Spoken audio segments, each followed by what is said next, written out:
मला असं वाटतं की 12 गुन्हे दाखल झाले आहेत. रोज नवीन माहिती समोर येते आहे. आता SIT काय तपास करते आहे हे तर काही रोज सांगता येणार नाही. SIT योग्य वेळी त्या संदर्भातली जी काही गोष्ट आहे ती सांगेल.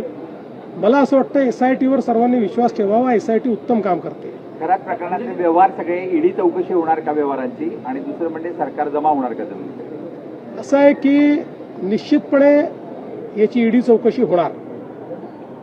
त्या संदर्भात ईडीने या गोष्टीचं संज्ञान घेतलेलं आहे. जी काही मला माहिती आहे त्या संदर्भात त्यांनीही याची कारवाई सुरू केलेली आहे. एकदा जमीन त्या ठिकाणी आयडेंटिफाय झाली की नियमानुसार त्यात जे जे करायचं ते आम्ही करू. अंजली दमन यांना एक CDR मिळालेला आहे आणि त्यावरून आता आरोप प्रत्यारोप होत आहे. बघा, पहिली गोष्ट तर अशी आहे की अशा प्रकारचा CDR हा प्राप्त करून घेण्याचा कोणालाही अधिकार नाही.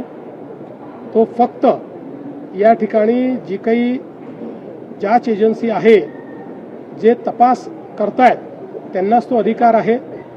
त्यामुळे असा हा CDR कशा पद्धतीनं लीक झाला, तो कोणी लीक केला, या संदर्भातली चौकशी राज्य सरकार करेल.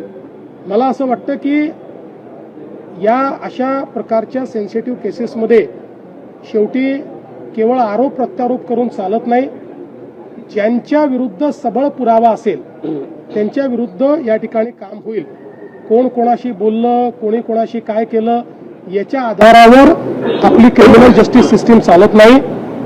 अशोक खरात यांनी केलेल्या ज्या काही ज्यांची घाणेरडी कामं आहेत याच्यामध्ये जर कोणी संमिलित असेल तर कोणालाही आम्ही सोडणार नाहीये.